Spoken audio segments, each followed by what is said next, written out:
Bienvenidos a Conversaciones, un espacio de la Asociación Diálogo Ciudadano Colombo-Venezolano que se realiza en colaboración con el Observatorio de Venezuela de la Universidad Rosario. Soy Chomil Las Heras y estaré acompañado por Alejandro Martínez Ubieda. ¿Cómo estás, Alejandro? Muy bien, Chomin, teniendo hoy en nuestro programa como invitado a Lauren Caballero, licenciado en Estudios Internacionales de la Universidad Central de Venezuela. Sí, y con él conversaremos acerca del referéndum sobre la reclamación venezolana sobre el territorio Esequibo que ha convocado el gobierno de Nicolás Maduro. Bienvenido, Lauren, ¿cómo te va? Hola, un gusto acompañarlos, Toxin. Realmente un placer estar con ustedes acá hoy. Lauren, hay una vieja reclamación venezolana que tiene un sustento importante, pero este sustento está en un juicio celebrado en 1899. Hay unos antecedentes, hay unas razones que permiten a Venezuela pensar que la delimitación ha sido dañina para sus intereses. Pero pero esto tiene muchos elementos, es muy complejo y hay un contexto venezolano ahora particularmente delicado. ¿Cómo ves tú la situación? Fíjate, sí, efectivamente el conflicto se remonta aproximadamente a la primera mitad del siglo XIX, cuando Gran Bretaña adquiere estos territorios al este del río Esequibo. Estamos hablando de territorios que eran conocidos como parte digamos, territorios de ultramar de los Países Bajos, del Reino de los Países Bajos. Se habla de tres asentamientos particularmente, de un asentamiento llamado Esequibo, otro de Merara, otro Berbiche y otras tierras mucho más hacia el oriente, ¿no? Pero toda la región que está a la margen izquierda del río Esequibo eran territorios que estaban bajo el control de la corona española. Recordemos que todos esos territorios, junto con incluso lo que hoy es Colombia y otros estados de la región, pertenecieron en su momento a lo que a lo que en España se conocía como el Virreinato de la Nueva Granada o el Virreinato de Santa Fe, del cual nacen muchas de las repúblicas hispanoamericanas del día de hoy. Cuando Venezuela logra su independencia en el año 1810, cuando se declara la independencia venezolana, Venezuela incorpora a sus territorios todos aquellos que pertenecían a la entonces Capitanía General de Venezuela, que había sido, bueno, fundada efectivamente por los españoles. Estos territorios posteriormente, en la década de los 30 del siglo XIX, fueron reconocidos por Gran Bretaña. De hecho, durante los años 20, estamos hablando de 1824, 1825, el Reino Unido reconoció que efectivamente este era el mapa de Venezuela como tal, es decir, reconoció que los territorios que estaban a la margen izquierda del río Esequibo le pertenecían indiscutiblemente a Venezuela. Posteriormente, en los años 30, un señor, digamos, una persona que contrató el Reino Unido de Gran Bretaña en su momento para que de alguna manera les dijera a ellos qué era lo que le habían comprado a Holanda en el año 1814, pues delimitó de una manera muy arbitraria, trazando una línea en un mapa posiblemente muy al voleo, unas fronteras que realmente no tenían mayor peso desde el punto de vista de la efectividad de la posesión de la tierra. Estas líneas se conocen como las famosas líneas de Robert Schomburg, las líneas Schomburg.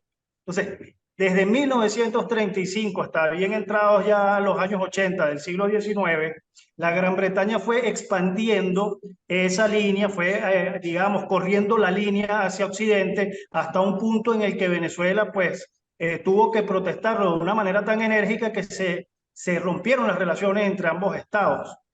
Eso ocasionó que las tensiones llegaran a un punto tan delicado que Estados Unidos tuvo que intervenir a favor de Venezuela, invocando aquella famosa doctrina Monroe para, de alguna manera, solicitar pues, que la situación se dirimiera en una especie de tribunal internacional, que en este caso fue bueno, el Tribunal de París, que se instaló en 1899, para lo cual en el año 1897 se llevaron a cabo unas reuniones que dieron, digamos, de donde salió un tratado, se conoce como el Tratado de Washington, que son las bases del Tribunal Arbitral de 1899.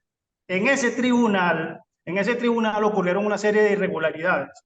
Esas irregularidades digamos, son la génesis de todo el conflicto hasta el sol de hoy. Venezuela arguye que la sentencia que emitió el tribunal, es decir, que el laudo arbitral de París del año 1899 es nulo, y hay muchísimos elementos que si nos ponemos a hablar de ello en este momento, tal vez no nos alcance el tiempo, pero hay elementos de peso para demostrar que efectivamente el nulo carece de los efectos de las cosas juzgadas, de la res judicata, porque tiene muchísimos vicios que no tienen absoluto. La decisión fue tomada en base a cuestiones que no tienen nada que ver con lo jurídico, con el derecho aplicable para la época, sino por consideraciones eminentemente políticas. De Mira, allí, es muy breve, yo sé que fue muy superficial el repaso, pero por una cuestión de tiempo, ando como corriendo, pero allí está la génesis de la reclamación de Venezuela. mira, Lauren, ¿y cuál es el estado actual de esa reclamación que nos lleva a esta situación del referéndum que ha convocado el gobierno de Nicolás Maduro?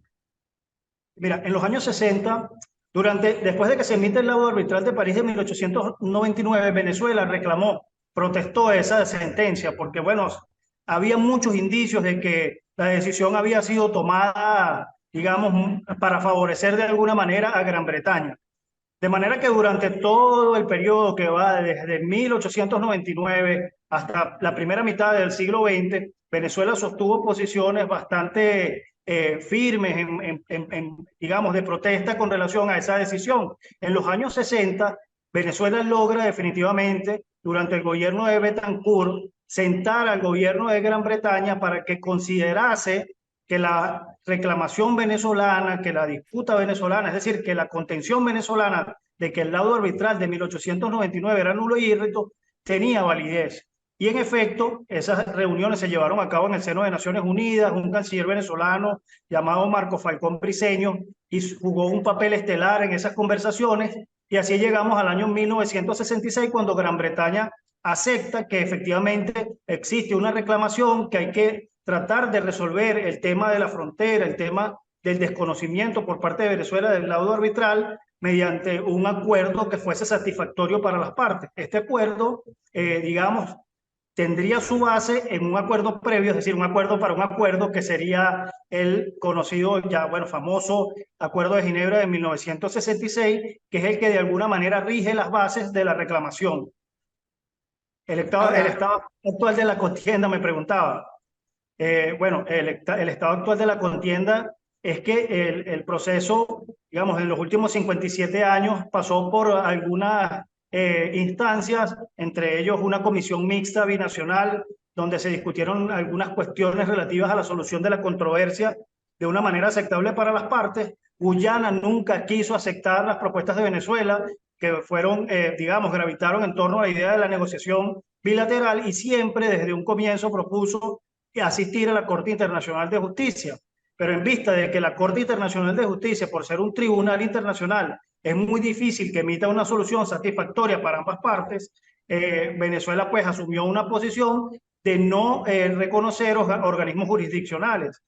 Sin embargo, en el propio tratado del 66, en el Acuerdo de Ginebra, se establece la posibilidad de recurrir a mecanismos judiciales, incluso a mecanismos arbitrales, para solucionar la contienda. Así pasaron aproximadamente 50 años de controversia, y al final del camino, en el año 2017, el secretario general de Naciones Unidas decide que, bueno, como los buenos oficios que se habían sostenido desde los años 90 no habían dado resultados satisfactorios, él iba a colocar el asunto en manos de Naciones Unidas, invocando precisamente el artículo 4.2 del Acuerdo de Ginebra. La cuestión termina llegando a manos de Naciones Unidas, la cuestión termina llegando a manos de la Corte Internacional de Justicia, y ahora mismo el diferendo limítrofe se encuentra allí. La Corte se declaró competente para conocer del fondo del asunto, y lo que tendría que hacer Venezuela en este caso sería presentar una defensa de su posición que demuestre que efectivamente el laudo arbitral de París fue una componenda política o es nulo e írrito por diferentes razones. Ahora, Lauren, este es un tema delicadísimo, este es un tema de Estado, esto es un tema de, digamos, que tiene que ver con asuntos muy complejos del derecho internacional, del trazado de fronteras, del derecho del mar. Es decir, esto no es una cosa menor. Ahora, ¿por qué se requiere un referéndum ¿Cuál es la idea de plantear un referéndum?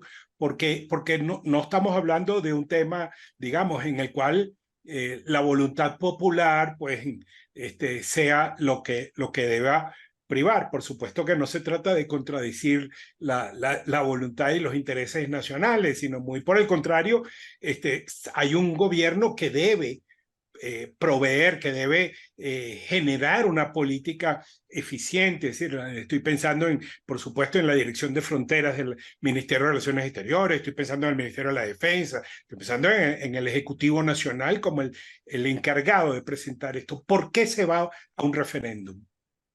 Fíjate, yo creo que el referéndum en sí mismo podría ser un elemento para motivar el debate interno, ese compromiso que podrían tener los ciudadanos con la defensa de lo que consideran su territorio, para además fomentar el estudio sobre el tema. Esos elementos están allí y serían elementos bastante válidos e interesantes desde el punto de vista de los efectos a lo interno, ¿no? Ahora, más allá de las fronteras, ¿qué efecto podría tener una consulta de este tipo? Prácticamente ninguno, sobre todo cuando la situación, cuando el caso está en manos de un órgano que se ha declarado además con jurisdicción para conocer el caso, que es el órgano judicial más importante del planeta. Estamos hablando de la Corte Internacional de Justicia, de manera que no son los ciudadanos, esta es mi humilde opinión, los llamados a tomar una decisión acerca de si nos defendemos o no nos defendemos en dicha instancia. Eso parte de una política pública que debe de alguna manera formular el Estado y ejecutar el Ejecutivo Nacional en pro de salvaguardar el interés nacional. Ok. Mira, Lauren, y el tema ya del referéndum se ha insertado en la polémica, digamos, política nacional, ¿no? ¿Qué implicaciones tiene esta convocatoria para la oposición en Venezuela? Fíjate, la oposición, yo creo que tanto desde el más radical, acérrimo, fanático del gobierno nacional hasta el más intransigente opositor, concuerdan en un punto, que es que ese territorio, los 159.542 kilómetros cuadrados al oeste del río Esequibo, son indiscutiblemente de Venezuela. Allí hay un acuerdo nacional absoluto. Ahora, por la forma como fue convocado el referéndum, por las características de algunas preguntas, por la redacción de otras, ese referéndum podría generar, en lugar de un efecto de unidad nacional, un efecto de repudio y de rechazo por parte de algunos sectores, quienes con razón van a ver en ese instrumento una especie de manipulación política para distraer la opinión pública nacional sobre asuntos de vital importancia para para los venezolanos en este momento.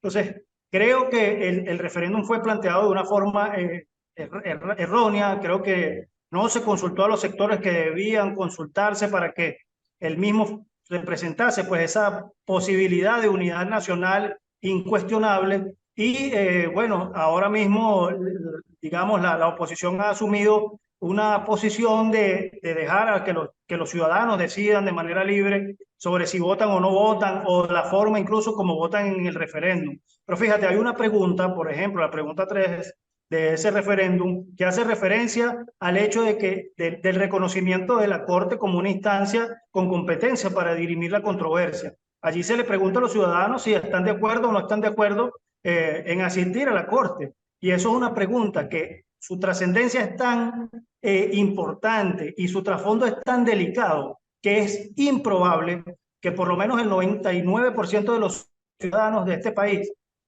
puedan responder a ella, digamos, de manera responsable. ¿Por qué? Porque requiere conocimientos especializados del funcionamiento de ese organismo internacional y también sobre el trasfondo de todo el tema, que no es nada más saber que los británicos nos robaron el territorio porque hubo una componente política, porque eso lo puede decir cualquiera, sino que tiene que ver con elementos de peso que desde el punto de vista jurídico puedan servir para argumentar una posición u otra. Y eso no lo tiene el 99% de los ciudadanos venezolanos, como tampoco lo tendría el 99% de los ciudadanos de ningún país al que se les consulta, quienes fuesen consultados sobre un tema por el estilo. Sí. Bueno, muchísimas gracias, Lauren Caballero, por acompañarnos en el día de hoy. Los esperamos la próxima semana en una nueva emisión de Conversaciones de la Asociación Diálogo Ciudadano Colombo-Venezolano. Pueden seguirnos también por nuestras redes, así como las del Observatorio de Venezuela, de la Universidad de Rosario y en el portal de talcualdigital.com de Caracas. Hasta luego, Lauren.